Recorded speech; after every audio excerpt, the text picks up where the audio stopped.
Hay un coso que nunca da la cara, Dios berreta que está en ninguna parte, comodín que inventas para quejar. Buenas noches, bienvenidos nuevamente a ¿Dónde está Magoya? ¿Cómo le va, Cristian? Muy buenas noches, Walter, ¿cómo está? Muy bien. Un placer reencontrarnos nuevamente, sí, un jueves más y zapar a este viaje, ¿no es cierto?, del conocimiento. Hoy una programación, como todos los jueves en vivo, cargada de contenido literario, cuestión social y historia. Así que usted que está del otro lado, le invitamos a ponerse cómodo y que nos acompañe a disfrutar de esta programación.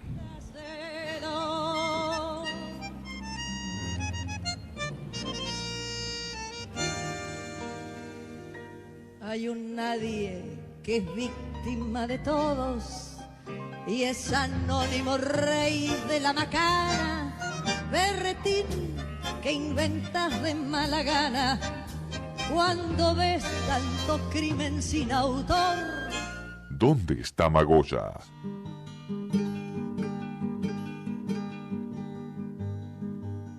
Yo pregunto a los presentes si no se han puesto a pensar que esta tierra es de nosotros y no del que tenga más.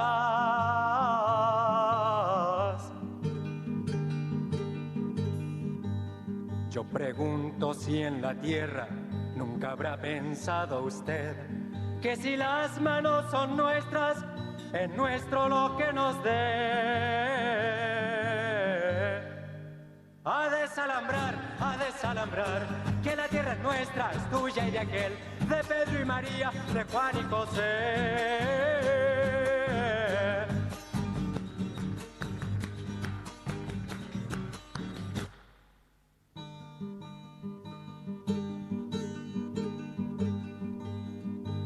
Si molesto con mi canto a alguien que no quiera oír, le aseguro que es un gringo o un dueño de este país. A desalambrar, que la tierra es nuestra, es tuya y de aquel, de Pedro y María, de Juan y José. A desalambrar, que la tierra es nuestra, es tuya y de aquel, de Pedro y María, de Juan y José.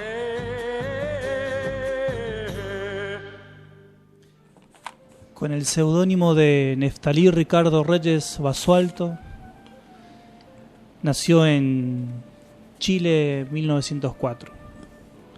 Poeta chileno, Premio Nobel de Literatura en 1971 y una de las máximas figuras de la lírica hispanoamericana del siglo XX.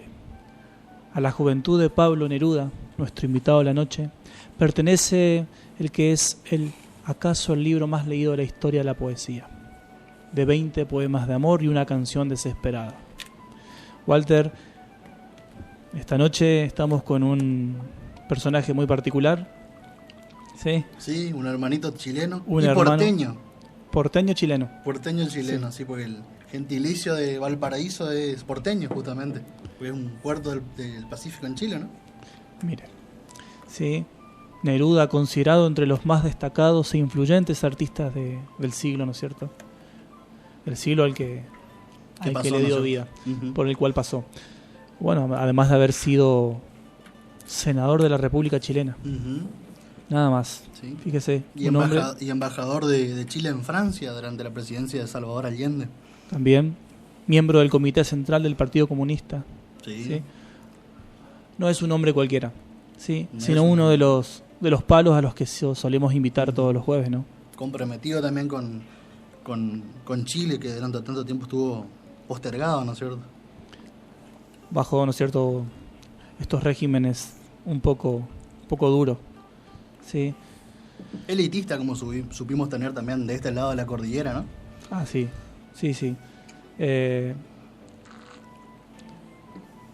Fíjese lo que pensaba Gabriel García Márquez sobre Pablo Neruda. Se refirió a él como el más grande poeta del siglo XX en cualquier idioma. Mire usted. Y el crítico literario Harold Bloom señaló que ningún poeta del hemisferio occidental de nuestro siglo admite comparación con él.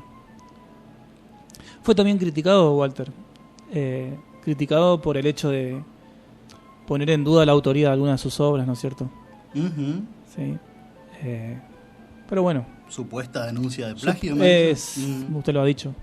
Sí. Fue hijo de José del Carmen Reyes Morales, obrero ferroviario, y de Rosa Neftalí Basualto o Paso, maestra de escuela fallecida.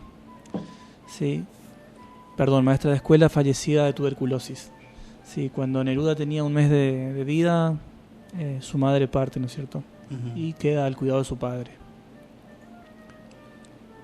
Y bueno, después, ¿no? Con la llegada al poder de Salvador Allende, también él conoce, ¿no? De primera mano participación en la política chilena, ¿no es cierto?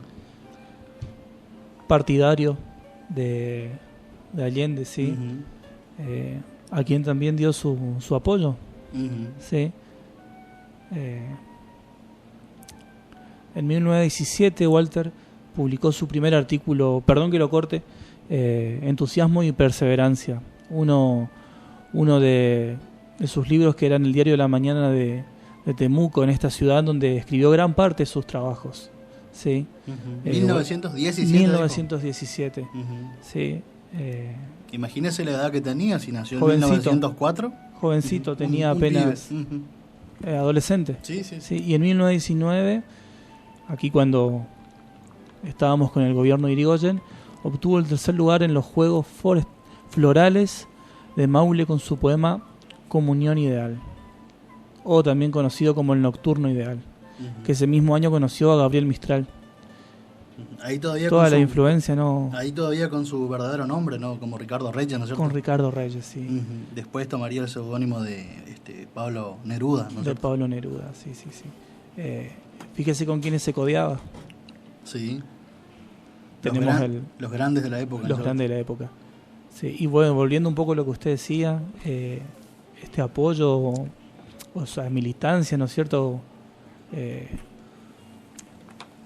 Donde él estuvo muy ligado al Partido Comunista y dando su apoyo incondicional a quien fue Salvador Presidente. Allende, ¿no Ajá. es cierto? Sí, sí. Sí. ¿Le parece si comparto un Por pequeño, favor, por favor. unos párrafos de Confieso que he vivido? Su libro de memoria, ¿no? La campaña de Allende, dice. En un momento afortunado llegó la noticia. Allende surgía como candidato posible de la entera unidad popular. Previa a la aceptación de mi partido, presenté rápidamente la renuncia a mi candidatura. Ante una inmensa y alegre multitud hablé, yo, para renunciar y Allende para postularse. El gran mitin era en un parque. La gente llenaba todo el espacio visible y también los árboles. De los ramajes sobresalían piernas y cabezas. No hay nada como estos chilenos aguerridos. Y si, esto lo digo yo, ¿no? Y si no, habremos visto que son aguerridos, ¿no? En estos últimos meses con su protesta con Piñera, ¿no es cierto? Todo un Chile convulsionado, ¿no? Seguramente habrá visto todas estas imágenes, ¿no? Me hizo acordar a Piñera Ujú. en sus diferentes escenarios en Chile. Sí, sí, sí. Como fue perdiendo la sonrisa con Kate. Por ejemplo. Sí. Continúo. La resistencia de Allende dejaba atrás a la de todos sus acompañantes. Tenía un arte digno del mismísimo Churchill. Se dormía cuando le daba la gana. A veces íbamos por las infinitas tierras áridas del norte de Chile. Allende dormía profundamente en los rincones del automóvil. De pronto surgía un pequeño punto rojo en el camino. Al acercarnos, se convertía en un grupo de 15 o 20 hombres con sus mujeres, sus niños y sus banderas. Se detenía el coche. Allende se restregaba los ojos para enfrentarse al sol vertical y al pequeño grupo que cantaba. Se les unía y entonaba con ellos el himno nacional. Después les hablaba, vivo, rápido y elocuente. Regresaba al coche y continuábamos recorriendo los larguísimos caminos de Chile. Allende volvía a sumergirse en el sueño sin el menor esfuerzo. Cada 25 minutos se repetía la escena: grupo, banderas, canto, discurso y regreso al sueño. enfrentándose a inmensas manifestaciones de miles y miles de chilenos, cambiando de automóvil a tren, de tren a avión, de avión a barco, de barco a caballo. Allende cumplió sin vacilar las jornadas de aquellos meses agotadores. Atrás se quedaban fatigados casi todos los miembros de su comitiva.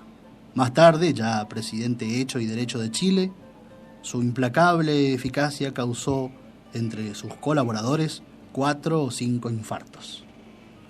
Tremendo, ¿no? Tremendo. Esto es Neruda acordándose de la campaña de Allende, que sobrevivió unos días, ¿no?, a la caída de Allende, ¿no es cierto? Neruda terminó falleciendo justamente en 1973, un 23 de septiembre, días después del golpe de Allende, ¿no es cierto? A pocos días. Uh-huh. ¿Qué le pareció estos párrafos que compartimos? Mucha lírica, Uh-huh. mucha poesía, mucha política, mucha Uh-huh. sangre. Sí, sí. Sí, mucho acercamiento al pueblo. Uh-huh.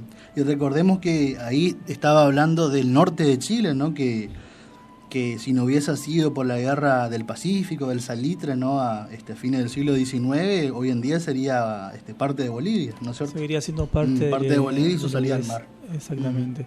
Hace 2 años, recordando su muerte, Nicolás Maduro hizo un tuit, Uh-huh. sí, recordando también a Pablo, y decía: hace 45 años murió el escritor, poeta, militante, comunista chileno y Nobel de la Literatura.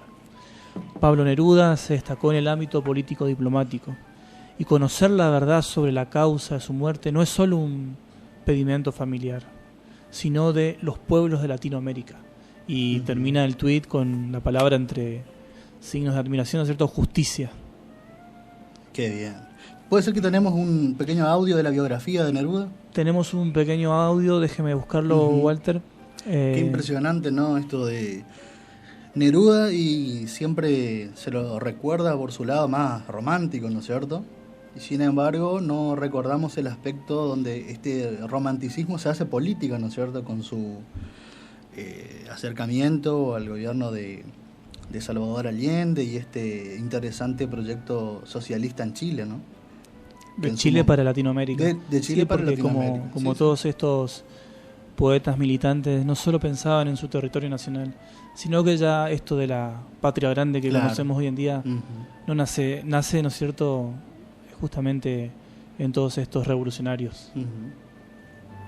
Pablo Neruda fue uno de los poetas más populares de América Latina, que demostró que la poesía podía ser leída por todos. Fue premio Nobel, traducido a numerosos idiomas, y aún hoy su obra sigue teniendo fervorosos lectores.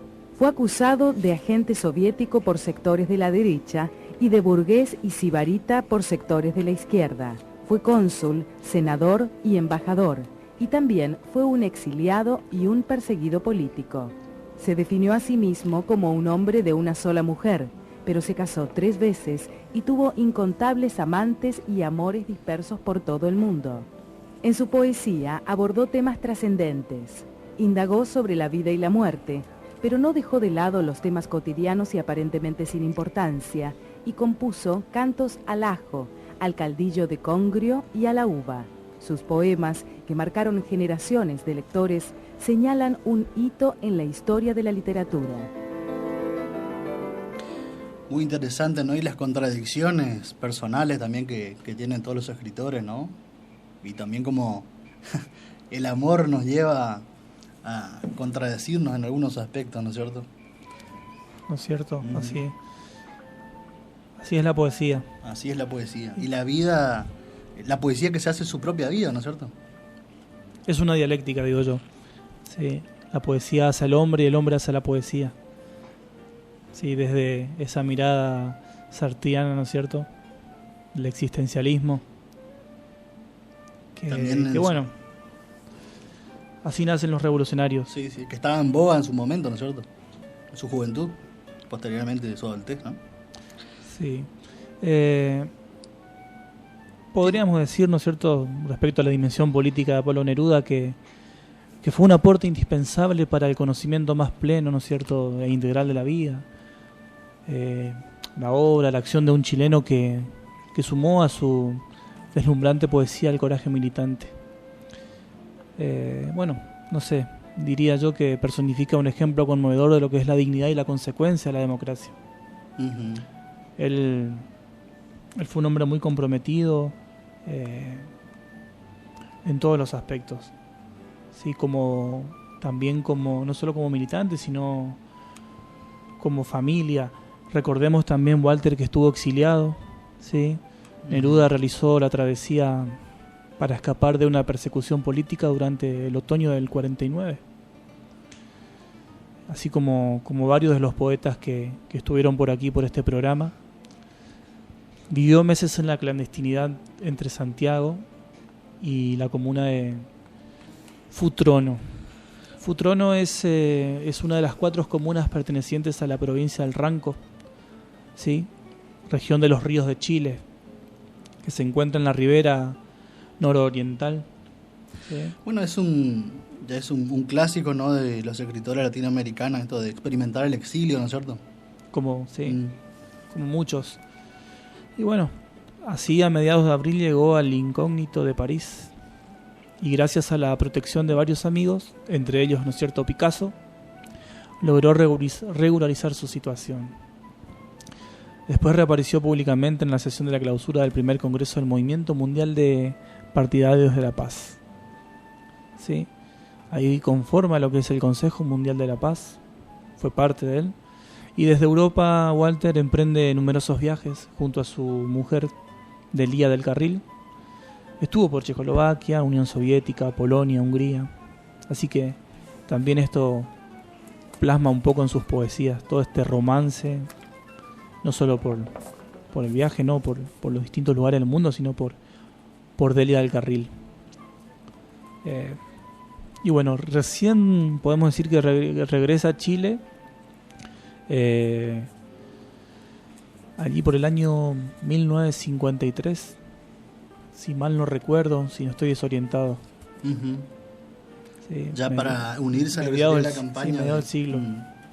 ¿Y qué le parece si podríamos escuchamos algo? Escuchar un tema de nuestro también compañero, ¿no?, de otras noches, me parece, ¿no?, Víctor Jara, de Chile, ¿no?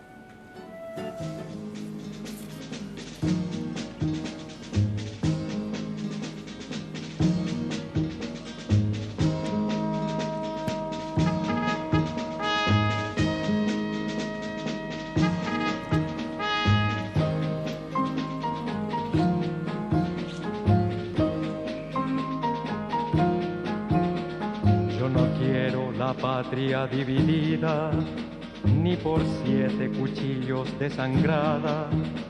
Quiero la luz de Chile enarbolada sobre la nueva casa construida.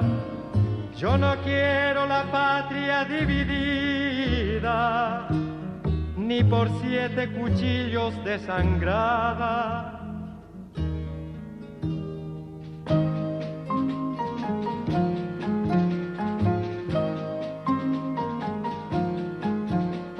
Yo no quiero la patria dividida, cabemos todos en la tierra mía, y que los que se creen prisioneros se vayan lejos con su melodía. Siempre los ricos fueron extranjeros, que se vayan a Miami con sus tías. Yo no quiero la patria dividida, se vayan lejos con su melodía.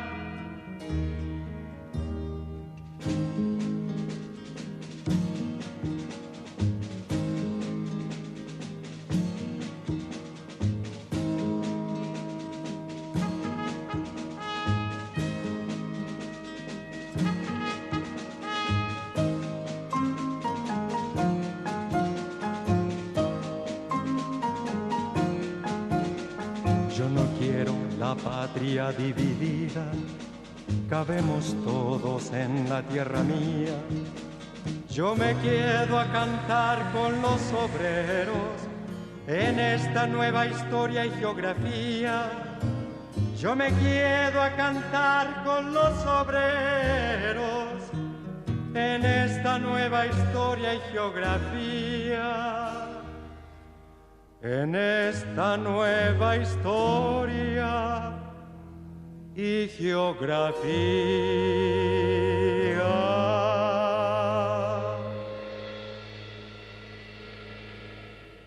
¿Dónde está Magoyas?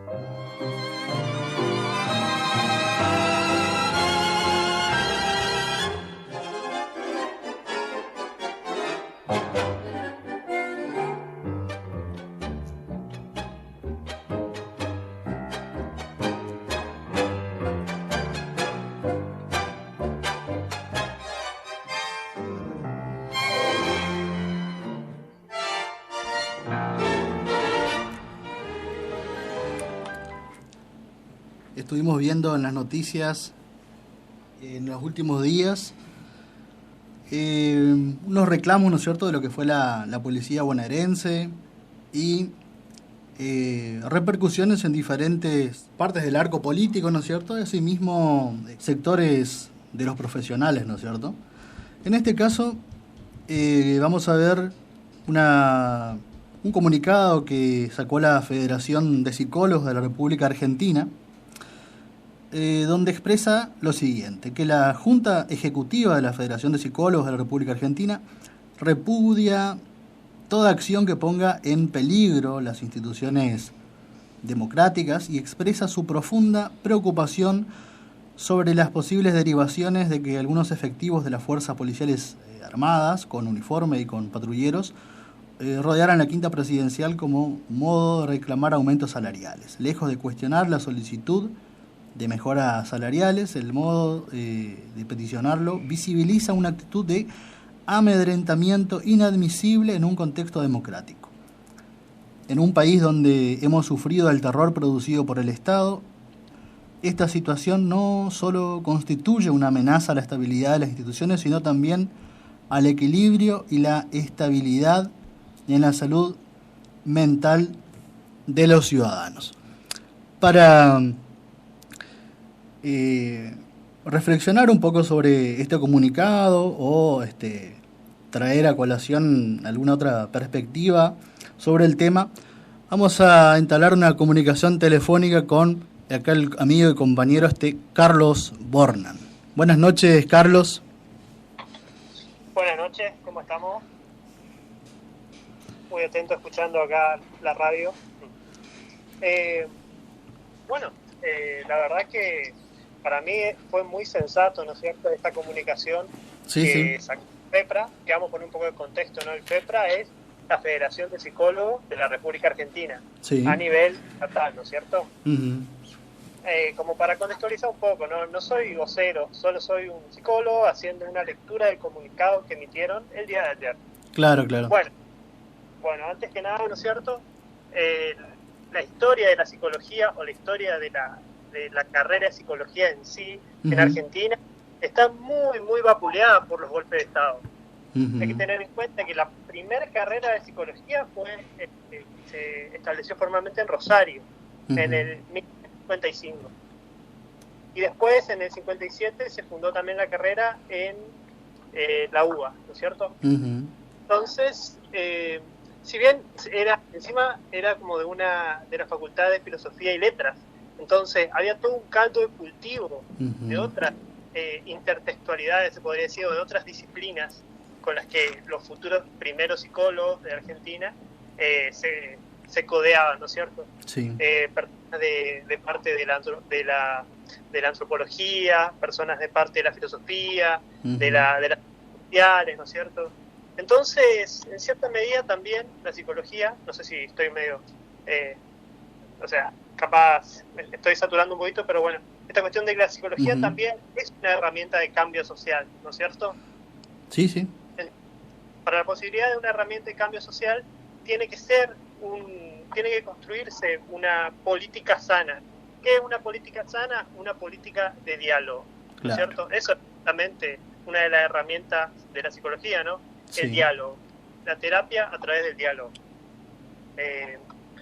Bueno, la verdad es que incluso es interesante, en el último golpe de Estado, del 76 al 83, se prohibieron ciertas lecturas como a Freud o a Piaget, porque eran, bueno, a Piaget más dialéctico, en consecuencia se los consideraba subversivos.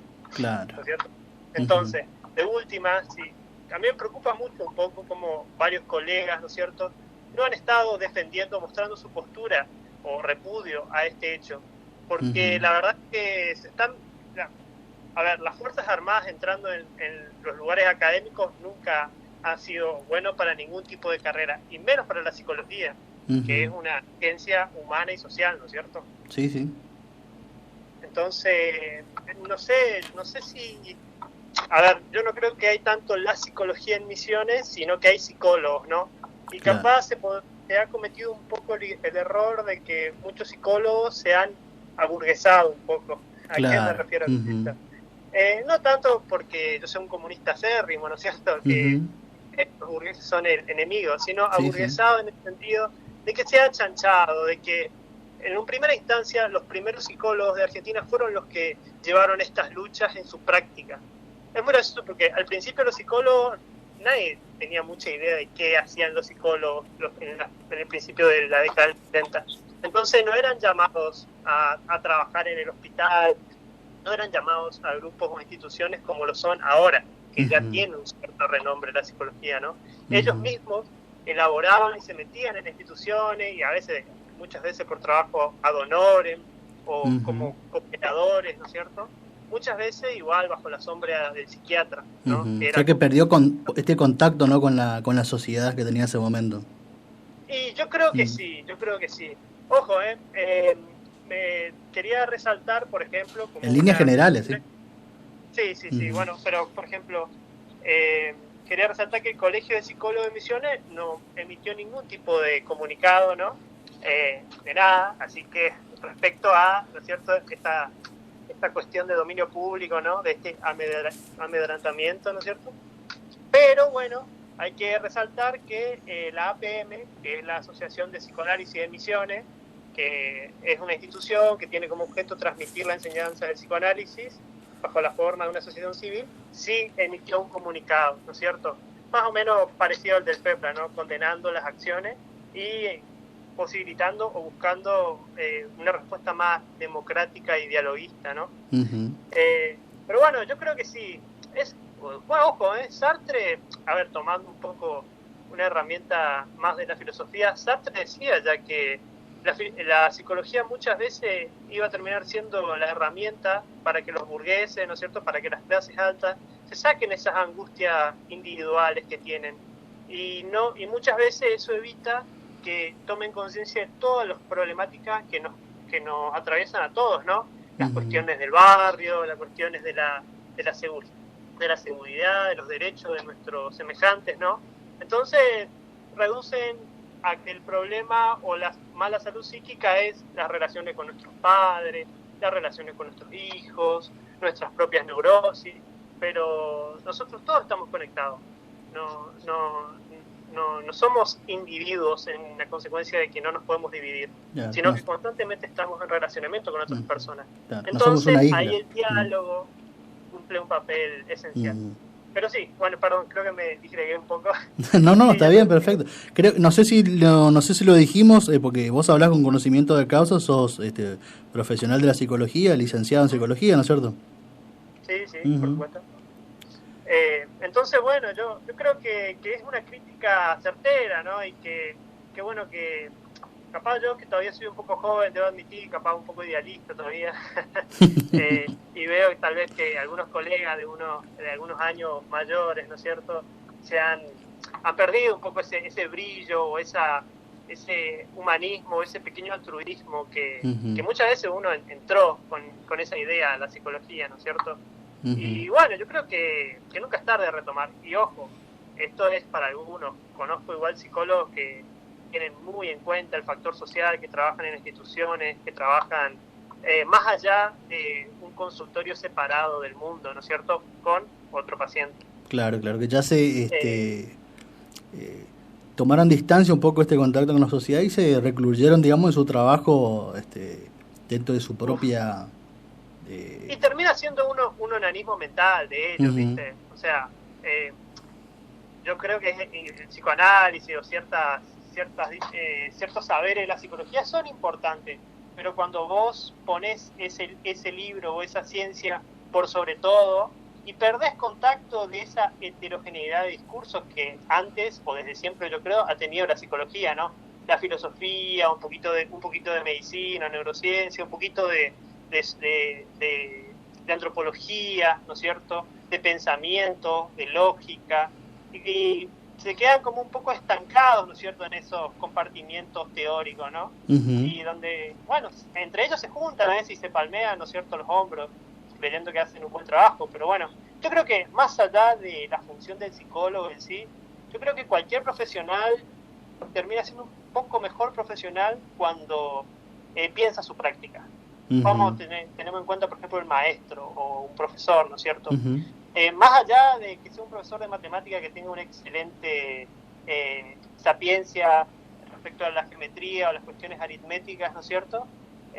Me parece que cuando él puede ver que los chicos también le pueden enseñar cosas, que él representa una figura en una institución, que su práctica tiene consecuencias sociales, que puede ir más allá a veces de la simple pedagogía tradicional, ahí creo que tiene buenos puntos como profesional, ¿no es cierto? Claro. Entonces, bueno, yo creo que los psicólogos a veces, algunos sí, otros no, ¿viste? Pueden ver eso, como otros no. Entonces, bueno, yo creo que es importante a veces repensar la práctica constantemente y salir de esas zonas de confort teórica, ¿no es cierto? Claro, exactamente, ¿no? Y mantener también este compromiso que muchos aprendemos en la universidad pública, de mantener este contacto social y compromiso con valores irrenunciables, como en este caso la democracia, ¿no es cierto? Por supuesto. Pasa que, bueno, el psicólogo, yo creo que uno de los trabajos esenciales que debe tener es dar cuenta que la psicología también es política. ¿A qué me refiero? O sea, todo es política, volvemos, ¿no es cierto?, a esa... Pero cuando a veces me asusto cuando escucho muchos funcionarios o trabajadores que dicen que son apolíticos, ¿viste? O que de política no entienden nada. Bueno, esos también son, ¿no es cierto?, posiciones políticas, ¿no es cierto? Y bueno, la psicología también, ¿no es cierto?, si en el mejor de los casos te puede dar herramientas para que uno mejore su salud mental o pueda sobrellevar mejor los conflictos que tiene, en consecuencia también va a marcar, ¿no es cierto?, un contacto y una reciprocidad con la sociedad, ¿no es cierto? Entonces, se podría decir que toda psicología es política también, ¿no? Estamos acá en compañía con el licenciado en Trabajo Social, Cristian Sánchez. Buenas noches, Carlos, ¿cómo está? Buenas noches, un placer estar con nosotros. Interesante esto que decías, un poco de que la psicología también como una herramienta para la liberación, ¿no es cierto? Y como todas las profesiones dentro de las ciencias sociales y las ciencias humanas, responden de alguna u otra manera a una dimensión, o se nutren de una dimensión ideológica a todas las profesiones, ¿no es cierto? Y esto interesante lo que decís, que no existe podemos decir que no existe lo apolítico, ¿no es cierto? No existe ese posicionamiento de neutralidad. De alguna u otra manera se hace política, se toman decisiones dentro de una rama, de una disciplina. Por supuesto, y en todo caso, si uno abogara por esa neutralidad, en todo caso va a dejar que cosas malas y buenas pasen, ¿no? O sea, seguís posicionándote de una forma a la realidad, porque no somos extimios a la realidad. Me hizo acordar cuando usted hablaba de la psicología como herramienta política hace unos años atrás, cuando se saca del calendario de la psiquiatría lo que es la cuestión de género, ¿sí? Pasa de ser una cuestión, un derecho, lo que era un trastorno mental. ¿Sí?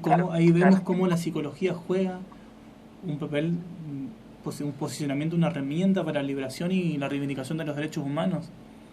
Sí, por supuesto. Ujú. Y recordando lo que habías dicho con respecto a la mala relación entre la disciplina de psicología, ¿no?, con las dictaduras, eh, podemos recordar el recorte de competencias que tuvieron los profesionales de la psicología durante la gestión del gobierno de Macri, ¿no es cierto? Sí, sí, hubo todo un retraso, ¿cómo se puede decir? Una regresión, voy a jugar con un término psicológico, al el tema de la ley de salud mental, ¿no es cierto? Bueno, cuando ¿no es cierto?, un poco la derecha vuelve al poder, todas las cuestiones sociales van para atrás, ¿no es cierto? Claro, en cuanto a claro. financiamiento. Entonces, sí, la psicología también fue una de ellas. Ujú. Bueno, ¿querés añadir algo con respecto de cómo puede sentirse o socialmente esto del amedrentamiento de la policía bonaerense en torno a la Quinta de Olivos? Y yo creo que hay toda una masa bastante heterogénea, ¿no? Ujú. Mira, yo creo que, así como vos mencionás al principio, más allá de lo que sienten, ellos, Ujú. me parece que es una cuestión ética, ¿no es cierto? Claro. Para una política sana, el diálogo, ¿no es cierto?, el reconocimiento del otro es esencial, ¿no es cierto? Entonces cuando van y golpean literalmente la puerta de lo que es el Poder Ejecutivo, ¿no es cierto? Ujú. A ver, están con las herramientas que el mismo Estado les ha dado, ¿no es cierto? Claro. Con las armas, con los autos, ¿no es cierto? Con todo ese aparato estatal, ¿no es cierto?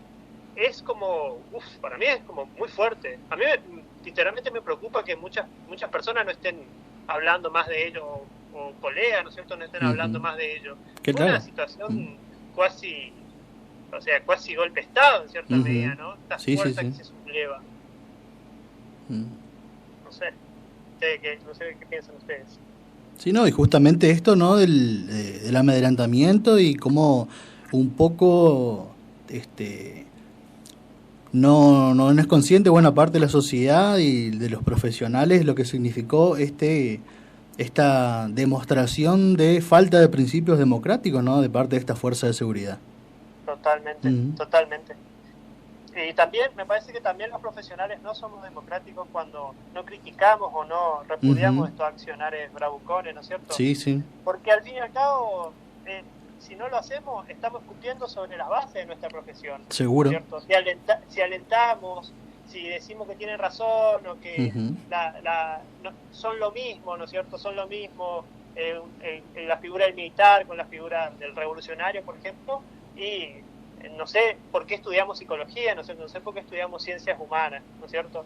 Si no es para una lucha de derechos. Y distinguir también en este espectro los diferentes colores, porque no es todo lo mismo. No, por supuesto que no. No, ese todo lo mismo me parece que es como un regurgitado de muchas personas que tienen un resentimiento importante respecto a los resultados de las últimas elecciones, ¿no?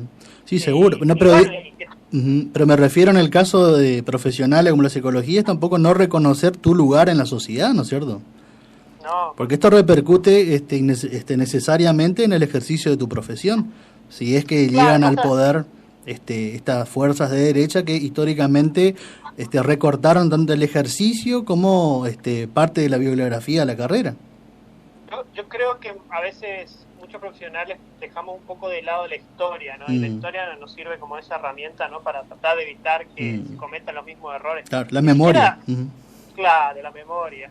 No, ni siquiera tenemos que irnos tantos años atrás. Vamos hace unos años cuando ganó Bolsonaro, ¿no es cierto? Las fuerzas entraban a las academias, ¿no es cierto? Y rompían o vaciaban libros, por ejemplo, como de Freire, ¿no es cierto? El pedagogo de la liberación, ¿no es cierto? Entonces, si los psicólogos en verdad respetan su ciencia y disfrutan de esta, deberían por lo menos defenderla, ¿no es cierto? En consecuencia, separar, ¿no es cierto?, la posibilidad de que las fuerzas se inmiscuyan en estas cuestiones, o en el orden democrático, por supuesto. Sí, sí, totalmente, ¿no? Que son los que organizan todo lo que sea también el saber, ¿no es cierto?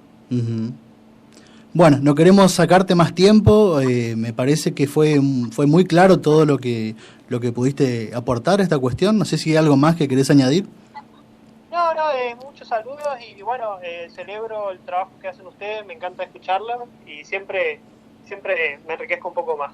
Bueno, muchas gracias, espero Bueno, que te haya sentido a gusto, que no haya quedado dale. nada en el tintero Perdón tampoco. si me distraí un poco, como que son muchas temáticas, ¿no? Es Sí, como- seguro. Son tiempos medio convulsionados, ¿no? Ujú, ujú. Muchas gracias, Carlos, por tu tiempo Bueno, con un gusto, nosotros. un placer. Buenas noches. Buenas noches, un abrazo, licenciado.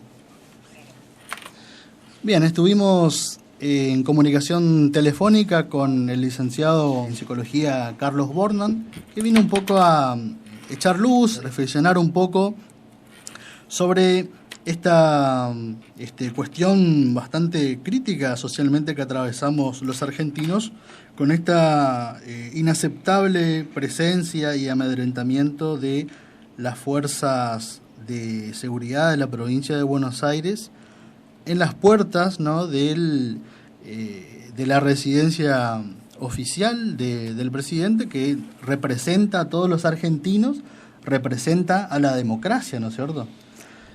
Un poco también reivindicando la democracia, ¿no es cierto? Por encima de esta idea que se quiere poner con la república, ¿no es cierto? Porque en última instancia el pueblo es constituyente y es el que elige también su forma de gobierno, así que por encima de la república siempre va a estar la democracia. Sí, Walter. El gobierno del pueblo. Perdón. Así que me parece que usted comparte la misma opinión, esto de condenar, ¿no?, esta presión de esta fuerza de seguridad que no tenía nada que hacer, ¿no?,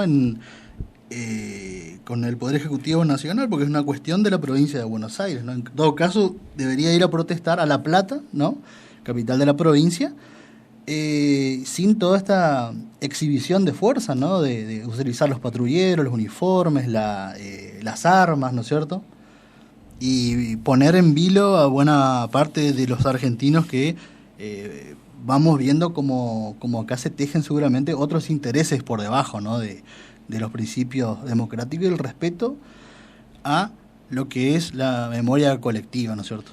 Totalmente repudiable, Walter, y toda esa, como usted bien decía, toda esa exhibición de uso de fuerzas, ¿no es cierto?, que así también como decía Carlos, que el mismo Estado le brinda, ¿sí? Y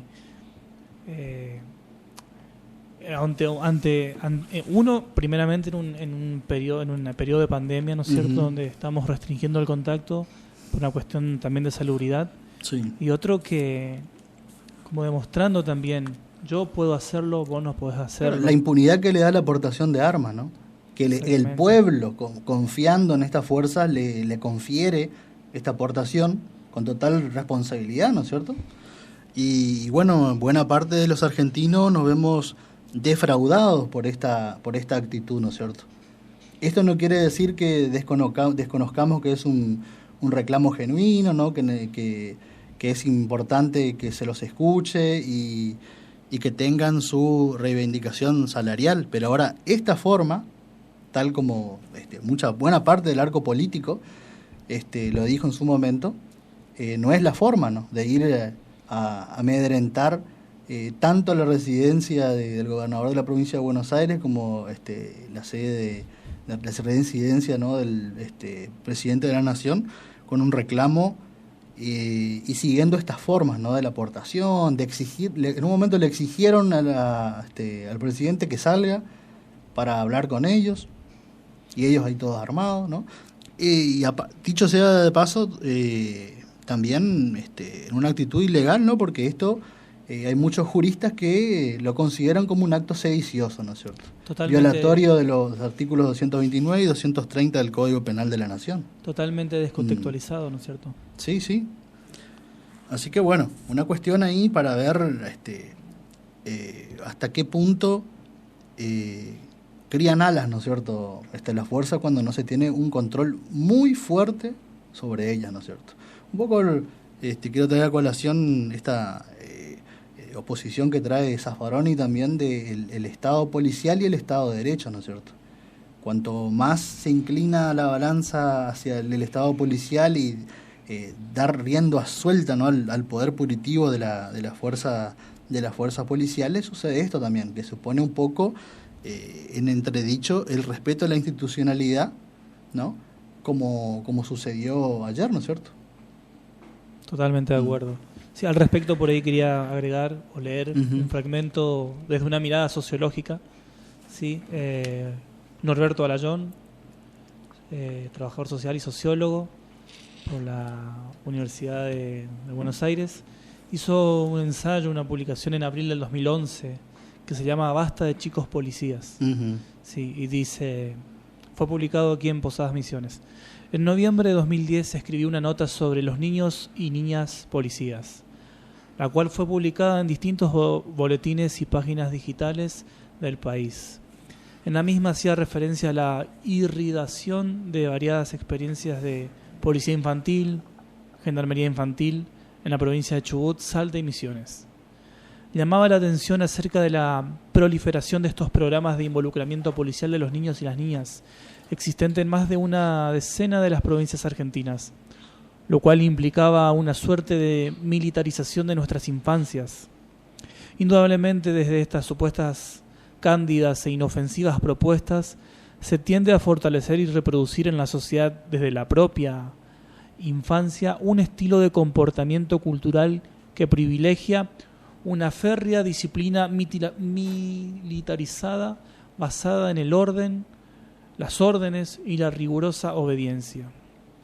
Para ello se cuenta con la aceptación activa de algunos pocos y también con la aceptación pasiva de la mayoría de la población, que por diversas razones no llega a advertir los riesgos que estas prácticas contienen y dejan de levantar una voz siquiera de alerta y rechazo ante este avance crecientemente extendido que pretende imponer una concepción militar de la vida y la familiarización con las armas, aunque no las porten ellos desde la más temprana edad. La excusa para impulsar e irradiar estas experiencias policiales procura centrarse en el eventual servicio que prestaría para la contención de los niños marginados y marginalizados. Resulta imperioso enfatizar que el lugar de los niños, pobres o no, está en la casa y en la escuela, que en virtud de la ley 1420 del siglo XIX establece la educación obligatoria, laica y gratuita, y no en las brigadas, escuadras o cuerpos policiales bajo la estricta lógica de los entrenamientos y adoctrinamientos militares. Un fragmento de Alayón, ¿no es cierto?, un ensayo. Interesante mirada, sí. Esto de... Un poco, si me permite, una adaptación de lo que fue este régimen de servicio militar obligatorio, ¿no es cierto?, para los mayores, adaptado a la minoría de edad, ¿no es cierto? Por supuesto. En su forma. En su forma, ¿no es cierto? También mientras los leía me hacía acordar, aunque parezca un poco ingenuo, cómo toda esta, porque esta lógica policial también viene amasada desde arriba, ¿no es cierto? Digo, por ahí comparando con los gobiernos dictatoriales, todo también como el Hollywood vienen imponiendo esos dibujitos animados armados, involucrando a los niños ya esta forma de... Bueno, justamente armas, ahí, ¿no? Todo lo la que... lógica psicológica. Sí. Bueno, ahí tiene un rol totalmente diferente el tema de las armas en Estados Unidos, ¿no? El club de rifle, ¿no? Por ejemplo. Derecho constitucional a la aportación de armas y toda una cultura con respecto a las armas y la autodefensa que termina siendo allá en el norte, ¿no? Bastante nocivo para ellos, digo, por todas estas matanzas y tiroteos. Como alguna vez dijo un pensador estadounidense, el mayor peligro para los estadounidenses no es ningún extranjero ni ningún musulmán, son los propios estadounidenses, que hacen atentados contra ellos mismos. Muy fuerte. Muy fuerte. Sí. Pero bueno, marcando esa lógica del armado y el desarmado. El pudiente y el no pudiente. El oprimido. Sí. Bueno, de esta manera entonces, gracias al aporte, ¿no?, de Carlos, también acá de Cristian, vemos una mirada a lo que fue esta cuestión bastante preocupante que sucedió ayer y que aparentemente es posible que continúe, ¿no? Parecía que no aceptaron la oferta de Kicillof, ¿puede ser? Sigue empuja. Sigue un poco empuja. Sí. No están del todo conformes, ¿no? Pero bueno, aparentemente la cuestión va a minorar un poco la tensión acá. Lo interesante es que no es el único sector que está atravesando un momento complicado. Sí. Y bueno, pero también puede ser, como hablamos hoy fuera del aire, hay una cuestión también del tema de los gremios aquí, ¿no es cierto? Claro, justamente, ¿no? La falta de sindicalización también que tienen y que trae problemas de la representatividad, ¿no es cierto? Al momento de dialogar con lo que sería la patronal, ¿no? ¿Qué medios tienen para negociar, ¿no? Veíamos las imágenes anoche, diferentes núcleos que tenían su propia forma, ¿no? Hay algunos en zona de Puente 12 no reconocían lo que hacían los de Olivos y al revés. Entonces, ¿cómo negociar en una situación así donde no hay un vocero, ¿no es cierto? Una representación. Una representación, claro. Es una cuestión para debate, ¿no? Porque en otros países sí están sindicalizados, ¿no? En el caso de Brasil, las fuerzas federales, ¿no? Por supuesto con limitaciones, ¿no? Como no hay derecho a huelga. Bueno, será una cuestión entonces para ir pensando, ya que parece que hay un cierto consenso en hacer cambios profundos, ¿no? En el arco político, más allá de políticos igualmente en el poder, sino también parte de la oposición, ¿no? Que consideran que es el momento, ¿no? De proceder a cambios, ¿no? Así es. Da para largo el debate. Sí, da para largo. Pero bueno, tenemos que ir a un corte, Walter, y bien, cuando volvemos tenemos más información para compartir. ¿Dónde está Magoya?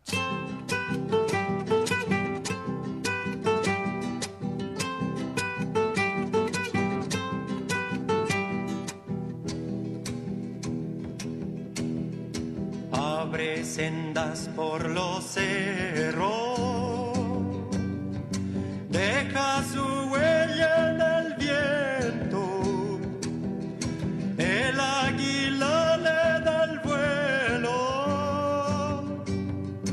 y lo cobija el silencio.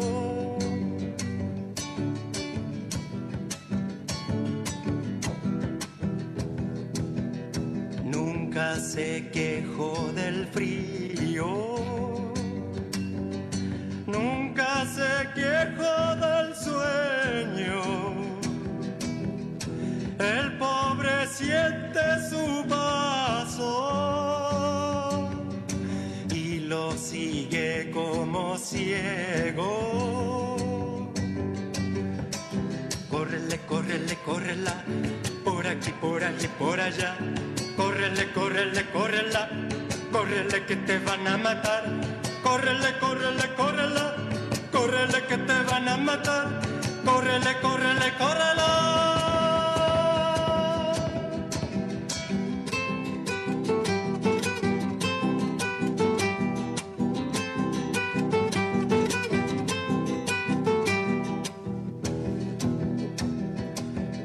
Su cabeza es rematada por cuervos con garras de oro, como lo ha crucificado la furia del poderoso.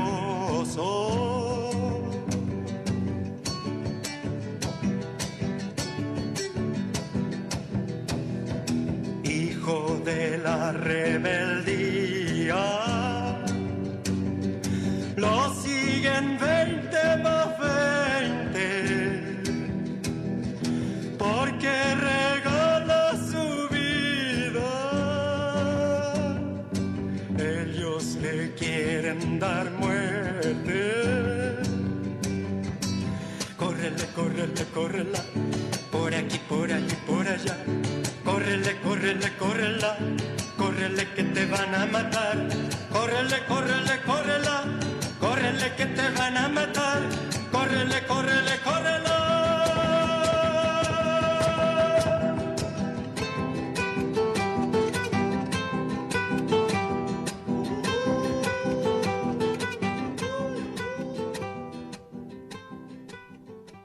¿Dónde está Magoya?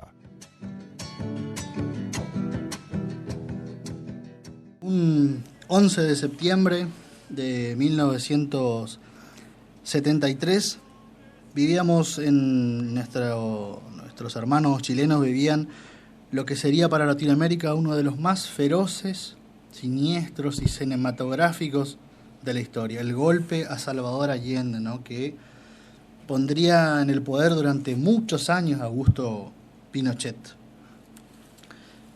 Habíamos visto un Allende que venía a hacer un experimento, si se quiere, una llegada inusual, ¿no?, al poder de parte del socialismo en Chile, y como en muchas partes, ¿no?, la élite que tiene la hegemonía económica puso los pelos de punta, ¿no?, ante esta llegada al poder, donde comenzaría a darse una cierta distribución de la riqueza, ¿no es cierto?, en lo que es Chile. Así que al poco tiempo de llegar al poder se dio una experiencia similar a la que tuvimos acá en 2008, ¿no?, que lo que es lockout patronal, donde comenzaron a escasear muchos bienes, lockout patronal, perdón, dije patronal, ¿no? Patronal. Sí. Comenzaron a escasear muchos bienes, complicó toda la economía chilena, estuvo Salvador Allende tratando de encaminar la cuestión, y lamentablemente desde el 71 que llegó al poder hasta el 73 no pudo contener más la situación, y se dio grave estallido, ¿no?, que es el golpe de Augusto Pinochet, pero con todo un entramado detrás, ¿no es cierto?, donde la Central de Inteligencia de Estados Unidos movió sus hilos, ¿no?, para derrocar a Allende, ¿no? Hay imágenes de la época donde se ve a la Fuerza Aérea bombardeando, al ejército tiroteando lo que es la Casa de la Moneda, o sea, la residencia, lo que sería nuestra Casa Rosada, ¿no es cierto?, destruyendo todo el edificio, con un Salvador Allende adentro, resistiendo con un puñado de hombres, ¿no es cierto?, donde con algunas AK-47 disparaban al aire, ¿no? Muy triste la imagen, ¿no? Un golpe que inclusive podríamos decir ya se estuvo premeditando antes de la asunción de Allende al gobierno, ¿no? Sí. Un Estados Unidos que venía filoso por los intereses de la tierra hermana, ¿no es cierto? Estados Unidos dirigido por Richard Nixon. Sí, el polémico Nixon, el único presidente de Estados Unidos que renunció. El único en la historia norteamericana. Sí. Como usted bien dijo, Allende asumió en 1970 como presidente y fue el primer político de orientación marxista en Chile. Recordemos que Chile siempre fue un país un poco derechoso, sí, y muy aliado a los ingleses, inclusive en contra de Argentina, sí, en Guerra Malvinas, ¿no es cierto?, cediéndole combustible a los aviones, tierra de aterrizaje. El conflicto del Beagle también. Sí, apoderando, ¿no es cierto? Y bueno, así en este escenario se encuentra Allende, un hombre que estuvo al servicio del pueblo. De hecho fue militante de la Unión Popular de Chile. Pero bueno, interesante esto que usted decía de ver las fuerzas aéreas. Fue un conflicto, o mejor dicho, una acción militar que se llevó a cabo por las Fuerzas Armadas de Chile, tanto la Armada, Fuerza Aérea y Ejército. Fue un golpe duro. Sí. Sí, para derrocarlo a Salvador. Y Salvador, esto a mí me parece muy fuerte, ¿no?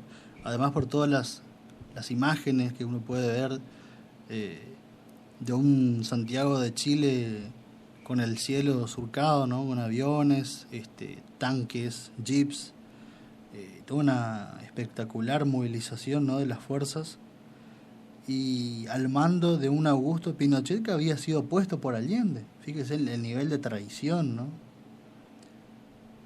Y este personaje nefasto comenzó a a instaurar una dictadura fuerte, muy parecida a la que tuvimos en Argentina, ¿no? Y tuvo muchas víctimas, ¿no? Esta dictadura, muchos artistas también, e incluso esta forma tan siniestra, ¿no? De convertir el Estadio Nacional de Chile en campo de concentración, ¿no es cierto? Y fíjese que testigos, esto hago un paréntesis, testigos dicen que a quien estábamos escuchando recién, Víctor Jara, que fue detenido en el Estadio Nacional de Chile, un poco para animar a los detenidos, quiso cantar o tocar un poco la guitarra, y se acercaron soldados y le destrozaron las manos a culetazos por querer animar a los hermanos chilenos, ¿no? Siniestro, ¿no? Muy siniestro. Uh-huh. Y ahí, por supuesto, está desaparecido Víctor Jara, que lo escuchamos en estas canciones. 13 años de gobierno. De gobierno, digo, de facto, en Chile. Hasta los 90, hasta creo que. Hasta los 90 sí, estuvo, los 90 y encima le otorgaron el beneficio de ser senador vitalicio por ser expresidente, con inmunidad, además. Recordemos años después la imagen de Pinochet intentando ser detenido en Londres, ¿no? Por este pedido del juez Baltasar Garzón, y esta connivencia que tuvo con la derecha inglesa, ¿no? A través de Margaret Thatcher, que le otorgó el beneficio de regresar a Chile, y cuando vuelve a Chile, por supuesto, desde que salió de Londres estuvo en silla de ruedas, ¿no es cierto? Y cuando llega a Chile se levanta triunfalmente de su silla de ruedas, ¿no? Qué montaje, ¿no? Todo para salvarse de la justicia, en este caso española, ¿no? Interesante, ¿no? Me parece, puede ser que tenemos un audio de las últimas palabras de Allende cuando resistía ahí en el Palacio de la Moneda. Tenemos un audio, Walter, lo escuchamos. La última oportunidad en que me pueda dirigir a ustedes. La Fuerza Aérea ha bombardeado las torres de Radio Portales y Radio Corporación. Mis palabras no tienen amargura sino decepción, y serán ellas el castigo moral para los que han traicionado el juramento que hicieron. Soldados de Chile, comandantes en jefe, titulares, y el almirante Merino, que se ha autodesignado, más el señor Mendoza, general rastrero, que solo ayer manifestara su fidelidad y lealtad al gobierno, también será nominado director general del Carabineros. Ante estos hechos, solo me cabe decirle a los trabajadores: yo no voy a renunciar. Colocado en un tránsito histórico, pagaré con mi vida la lealtad del pueblo. Y les digo que tengo la certeza que la semilla que entregáramos a la conciencia digna de miles y miles de chilenos no podrá ser cegada definitivamente. Tienen la fuerza, podrán avasallarnos, pero no se detienen los procesos sociales ni con el crimen ni con la fuerza. La historia es nuestra y la hacen los pueblos. Trabajadores de mi patria, quiero agradecerles la lealtad que siempre tuvieron, la confianza que depositaron en un hombre que solo fue intérprete de grandes anhelos de justicia, que empeñó su palabra y que respetaría la Constitución y la ley, y así lo hizo. En este momento definitivo, el último en que yo pueda dirigirme a ustedes, pero que aprovechen la lección. El capital foráneo, el imperialismo, unido a la reacción, creó el clima para que las Fuerzas Armadas rompieran su tradición, la que le enseñara Schneider y que reafirmara el comandante Araya. Víctimas del mismo sector social que hoy estará en sus casas esperando con mano ajena reconquistar el poder para seguir defendiendo sus granjerías y sus privilegios. Me dirijo sobre todo a la modesta mujer de nuestra tierra, a la campesina que creyó en nosotros, a la obrera que trabajó más, a la madre que supo nuestra preocupación por los niños. Me dirijo a los profesionales de la patria, a los profesionales patriotas, a los que hace días estuvieron trabajando contra la sedición auspiciada por los colegios profesionales, colegios de clase para defender también las ventajas que una sociedad capitalista le da a los pocos. Me dirijo a la juventud, a aquellos que cantaron, que entregaron su alegría y su espíritu de lucha. Me dirijo al hombre de Chile, al obrero, al campesino, al intelectual, aquellos que serán perseguidos, porque en nuestro país el fascismo ya estuvo hace muchas horas presente en los atentados terroristas, volando los puentes, cortando la línea férrea, destruyendo los oleoductos y los gasoductos, frente al silencio de que tenían la obligación de proteger. La historia lo juzgará. Seguramente Radio Magallanes será callada y el metal tranquilo de mi voz no llegará a ustedes, no importa. Lo seguirán oyendo. Siempre estaré junto a ustedes. Por lo menos mi recuerdo será de un hombre digno que fue leal a la lealtad. El pueblo debe defender, pero no sacrificar. El pueblo no debe dejarse arrasar ni acribillar, pero tampoco puede humillar.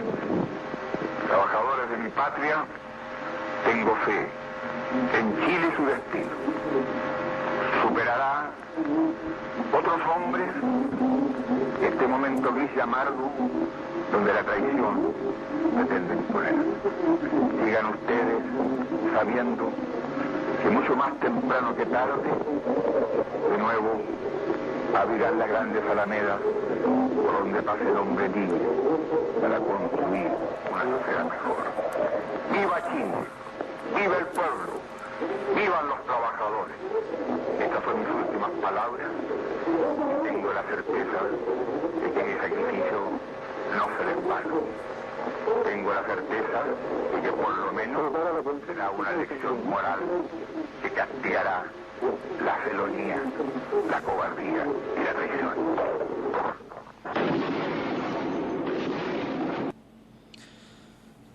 No sé qué le parece a ustedes, impresionante, ¿no? El escozor también que producen estas palabras, ¿no? Que también son, yo podría decir, poéticamente aciagas, ¿no? En este momento de ver venir la muerte, de ver venir el fin de la democracia y la barbarie con fusiles, tiros y bombas, y tener el aplomo y la convicción para pronunciar estas palabras, ¿no? En una rudimentaria radio, en un edificio en llamas y en ruinas.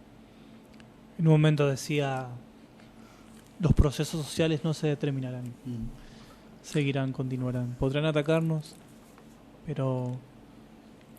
Si me permite, quiero rescatar un fragmento cuando dice, seguramente Radio Magallanes será callada, y el metal tranquilo de mi voz ya no llegará a ustedes. No importa, la seguirán oyendo, siempre estaré junto a ustedes. Por lo menos mi recuerdo será el de un hombre digno, que fue leal con la patria. Salvador Allende. Impresionante, ¿no? Qué lindo. Sí. Impresionante.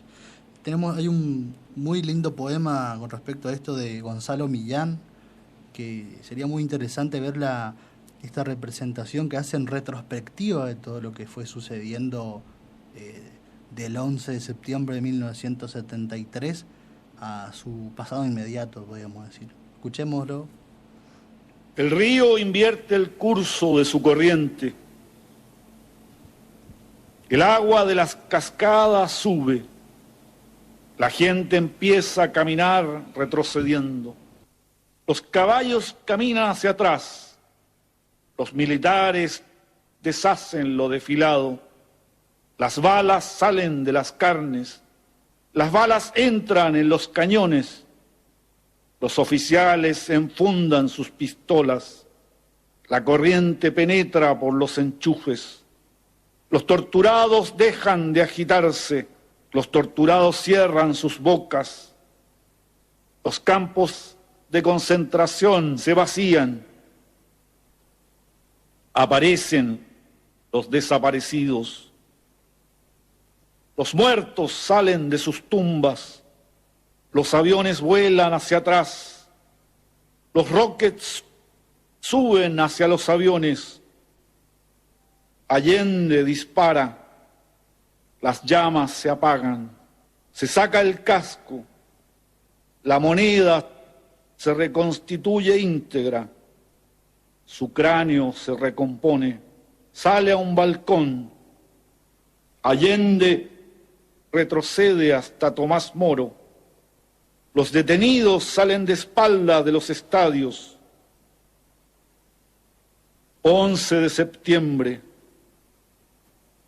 Las Fuerzas Armadas respetan la Constitución. Los militares vuelven a sus cuarteles.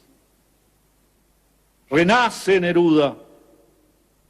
Víctor Jara toca la guitarra, canta. Los obreros desfilan cantando Venceremos.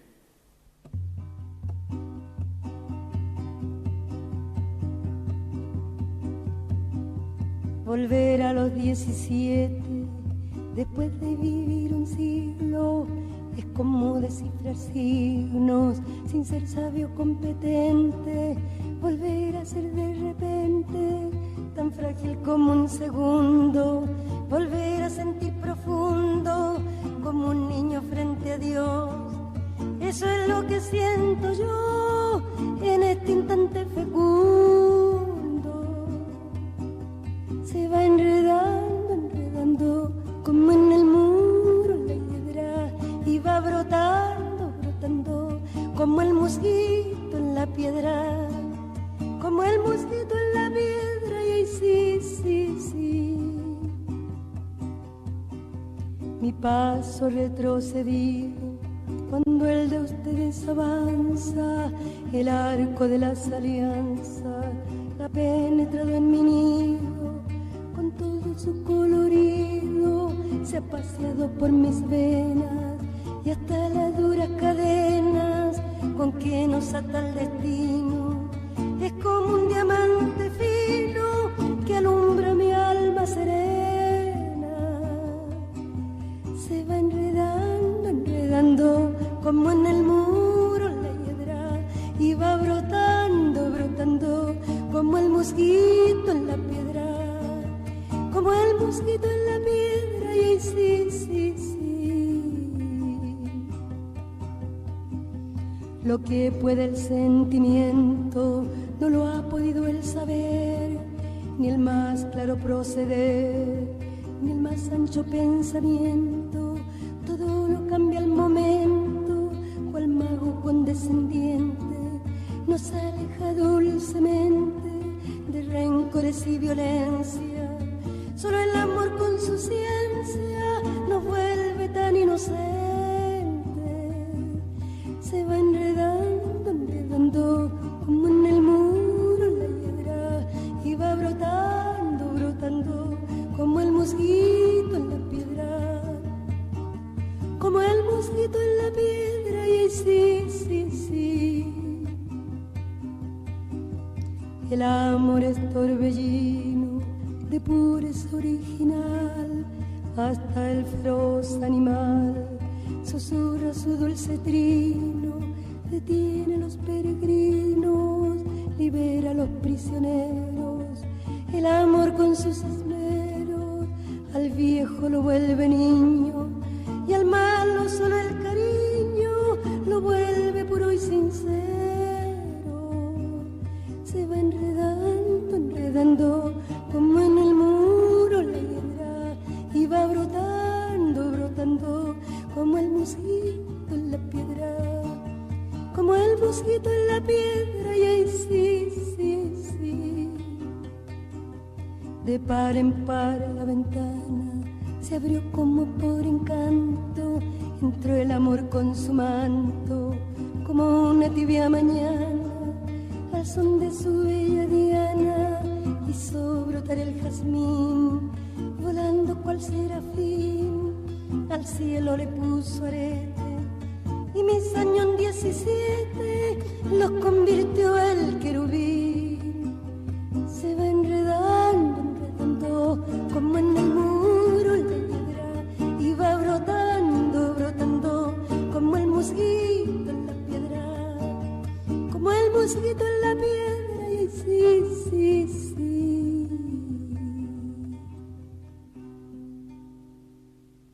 ¿Dónde está Magoya?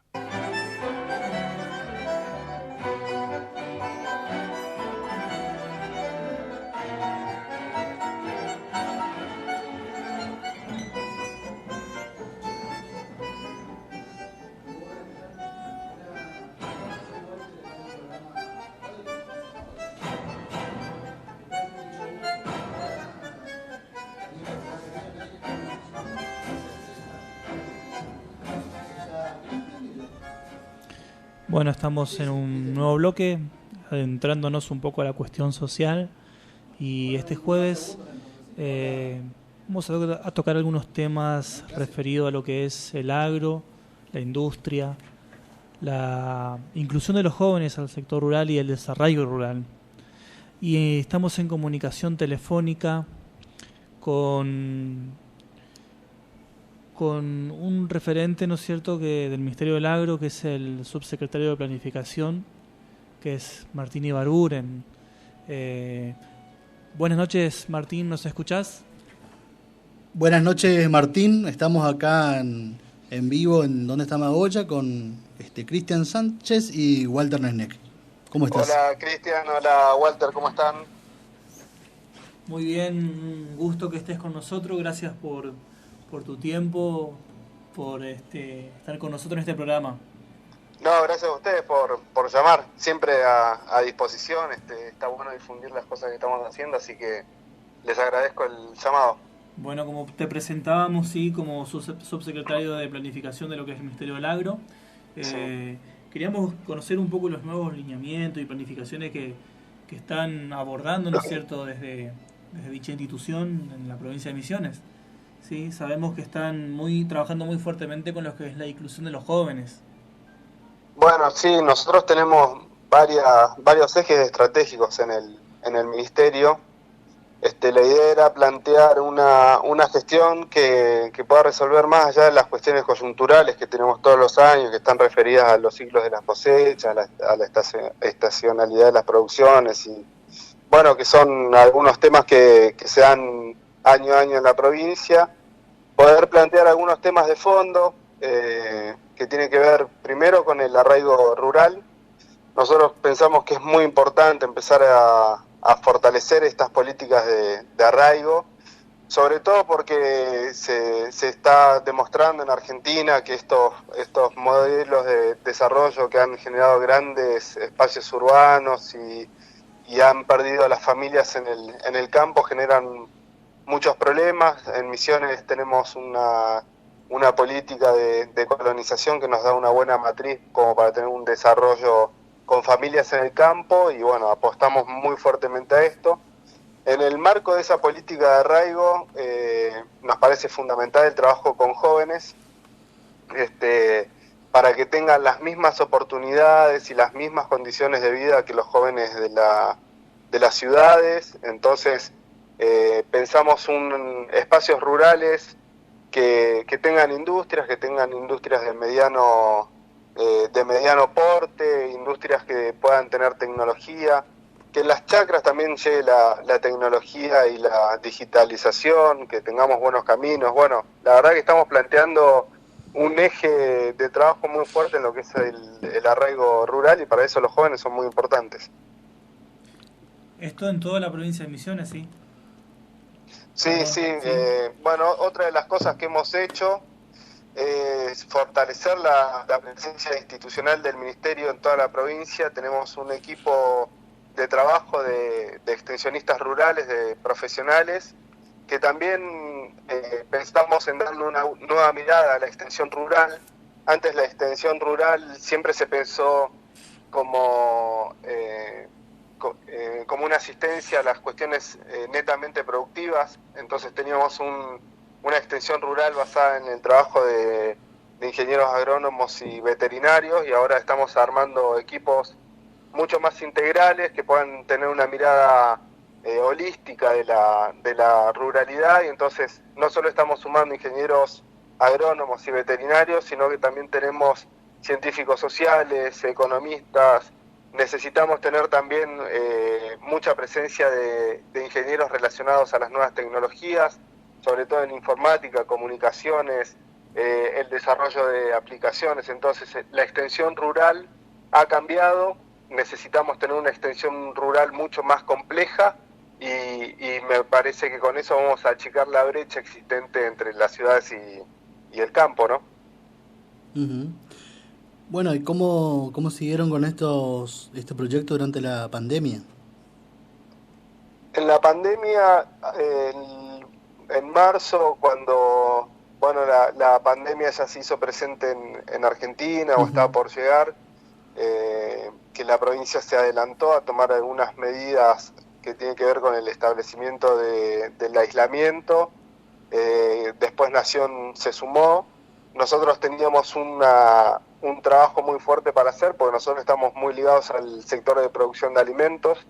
Entonces ahí lo que hicimos más que nada fue preparar los protocolos de trabajo, tanto en las actividades primarias como en las actividades industriales. Y bueno, ahí teníamos la cosecha de yerba mate, que ya estaba por comenzar. Hicimos los protocolos, empezaba la zafra de la caña de azúcar, estábamos terminando la zafra del té, comenzaba la cosecha de mandioca. En todas esas actividades lo que hicimos fue fortalecer los protocolos, y bueno, la verdad que un trabajo muy digno de ser reconocido de parte de los técnicos, ¿no? Recorriendo todos lados como para que se cumplan los protocolos y nuestros productores no tengan dificultad para hacer llegar los alimentos a las ciudades. Interesante, Martín. Si bien acá en Jardín América no tenemos lo que es la zafra, pero sí lo que es la cosecha de yerba mate, ¿no es cierto? Sí. Sí. Claro, ¿no? El jardín, bueno, particularmente ahí también recorrimos las industrias más importantes, los secaderos. La verdad que siempre digo que tenemos que reconocer el trabajo que se ha hecho por parte de las empresas, que ha sido muy responsable, pero también por parte de las organizaciones de trabajadores, en el caso de Jardín del Citaja, que siempre ha cuidado a sus trabajadores, a los tareferos, y que, bueno, en ese sentido hemos hecho una muy buena articulación entre el sector privado, el sector de los trabajadores y el Estado. Así es. Y respecto también, sabemos que están trabajando fuertemente con los microcréditos. ¿A quiénes están dirigidos?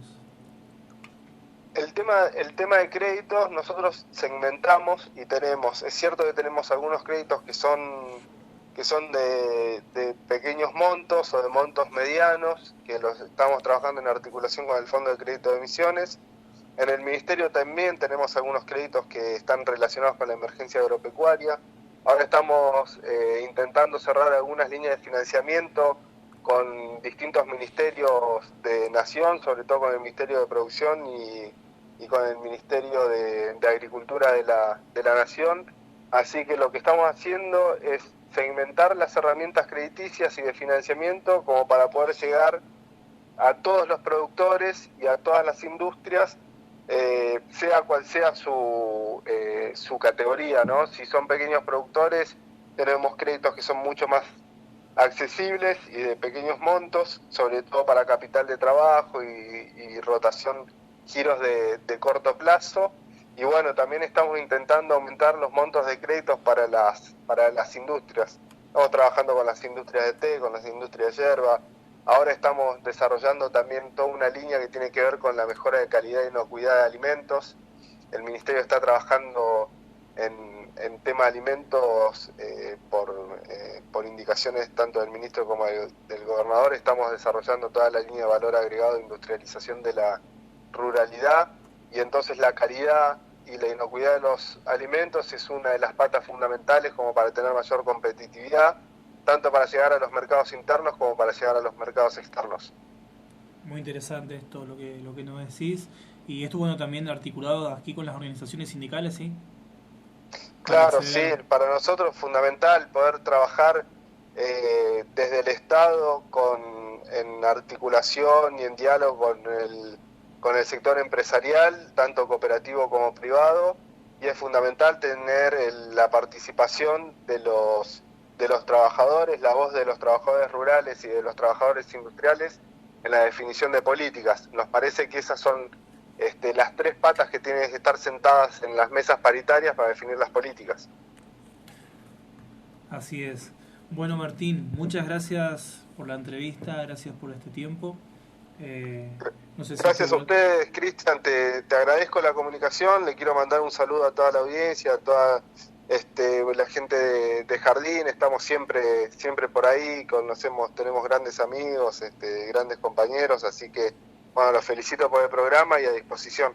Bueno, muchas gracias entonces, muchas gracias. También felicitamos tu trabajo del Ministerio, vemos cómo están trabajando fuertemente y apoyando, ¿no es cierto?, todas las organizaciones y los sectores populares.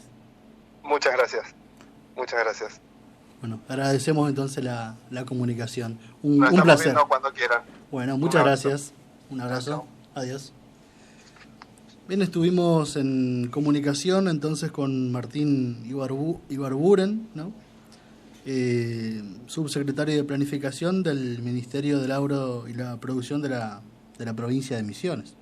Así es, sí. Interesante todo esto que nos vino a comentar, ¿no es cierto?, con respecto a diferentes temas como el desarraigo rural, microcréditos, nuevas tecnologías, ¿no? Esta inclusión de los jóvenes, ¿no es cierto?, a las nuevas tecnologías, acercar esto de lo que es el sector rural, ¿sí?, el sector por ahí alejado de todo este mundo tecnológico que viene invadiendo y que se viene asentando. ¿No? Y este paso a segundo plano muchas veces de las áreas rurales con la concentración de las poblaciones en ciudades, ¿no es cierto? Totalmente, Walter. Escuchemos esta canción, por favor, antes de irnos.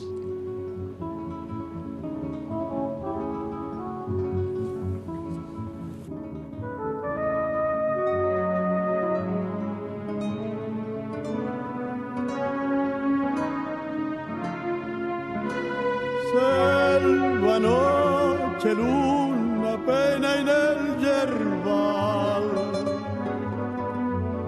El silencio vibra en la soledad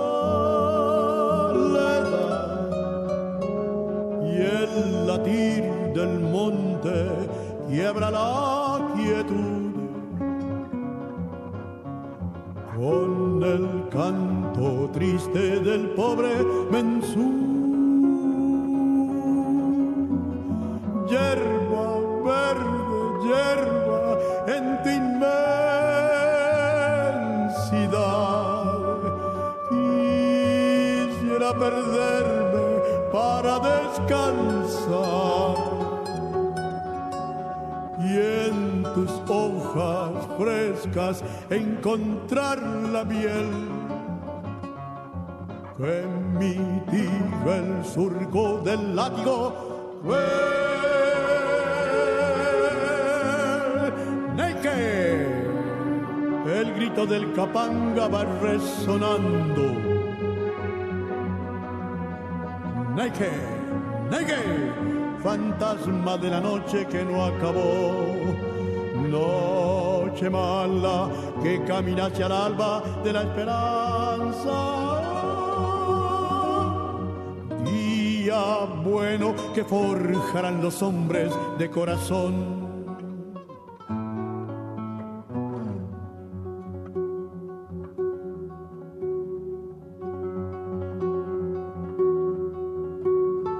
Verde gris, verde brillante, rojo toro, sangre adelante, camino y selva. En la picada profunda, pasos, calor, humedad, lleno de harapos el hombre, y en los helechos el monte, pleno de savia y bondad. Las hachas están calladas, crece el silencio con él. Ya el obraje quedó lejos y el corazón va despierto, rumbo al amanecer. Verde gris, verde brillante, rojo toro, sangre adelante, camino y selva. Río viejo, río que bajando va. Quiero ir contigo en busca de hermandad. No queríamos despedirnos sin hacer un ejercicio de memoria muy interesante, especialmente para nosotros los jardinenses, ¿no? Que es traer a la memoria el natalicio de nuestro gran Jorge Francisco Machón, que un 11 de septiembre de 1935 vino al mundo en Posadas para después posteriormente radicarse, ¿no? en Jardín América. Gran historiador, ¿no? Que hasta incluso fue miembro de la Academia Nacional de Historia, gran escritor también, que en sus varias obras nos introdujo en la historia misionera y regional. Recordemos algunos títulos como la Federal Bandera Tricolor de Misiones, Misiones después de Andresito, la reducción de los Guayanás del Alto Paraná, San Francisco de Paula, ¿no? Retomando, ¿no? Metiéndonos en lo que fue esta última reducción jesuítica, ubicada acá en Jardín América, ¿no es cierto? José Artigas, gobernador de Misiones, y después trabajos en coautoría con otro grande, el magíster Oscar Daniel Cantero. También natalicio. Que es interesante nombrar que también nació un 11 de septiembre, pero de 1975. Dos grandes maestros. Dos grandes maestros que tuvimos, en el caso de Machón, que tuvimos el honor de tener en Jardín América, y Oscar Daniel Cantero, que también trabajó acá durante muchos años, ¿no es cierto? Creo que se encuentra en la ciudad de Posadas ahora, sí. Tanto en la Comercio, ¿no? Como en el Instituto de Formación Docente.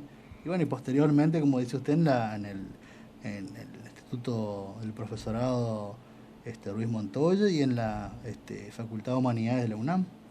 Así es. Dos grandes historiadores que en un momento tuvimos a ambos en Jardín América, ¿no? Y si no me estoy equivocando, es doctor en Ciencias Sociales, Cantero. Tengo entendido que magíster. Magíster. Sí. Así que bueno, hacemos llegar entonces nuestros saludos en el caso de Oscar Daniel, por su cumpleaños en el día de mañana. Y bueno, también recordar, ¿no? Traer la memoria el natalicio de Jorge Francisco Machón. Bien. Bueno, y de esta manera, Walter, llegamos a la finalización de nuestro programa, ¿no? Sí. Así que bueno, gracias al ingeniero Oscar Kornowski, que nos permite salir al aire, y al señor director de la radio, Hernán Juárez, que nos dan pie para poder zapar en este viaje misterioso y preguntarnos, como todas las noches antes de irnos, ¿dónde está Magoya?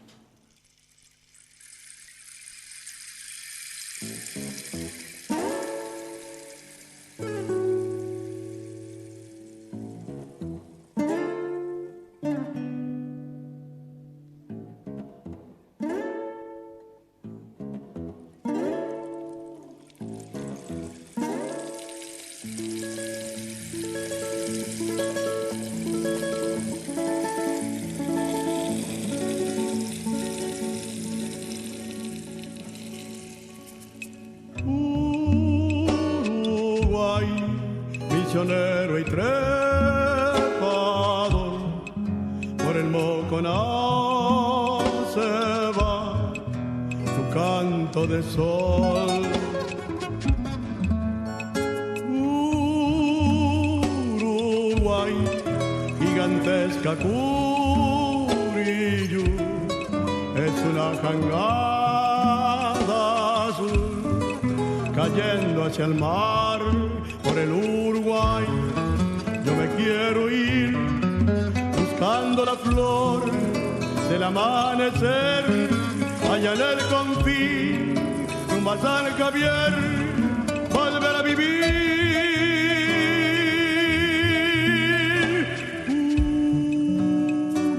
Uruguay, sombrero de paja y luz, en tus correderas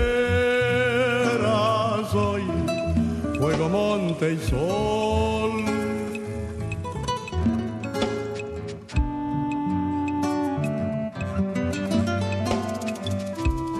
Sobre las altas barrancas, cuerpos desnudos al sol, los hacheros van volteando el monte con su dolor. Tal vez será en Cachapé, tal vez en una jangada, el viejo árbol va yendo pa' volver hecho guitarra, con música del silencio, rumores del Uruguay. Por el Uruguay yo me quiero ir, buscando la flor del amanecer, allá en el confín, rumbo a San Javier, volver a vivir.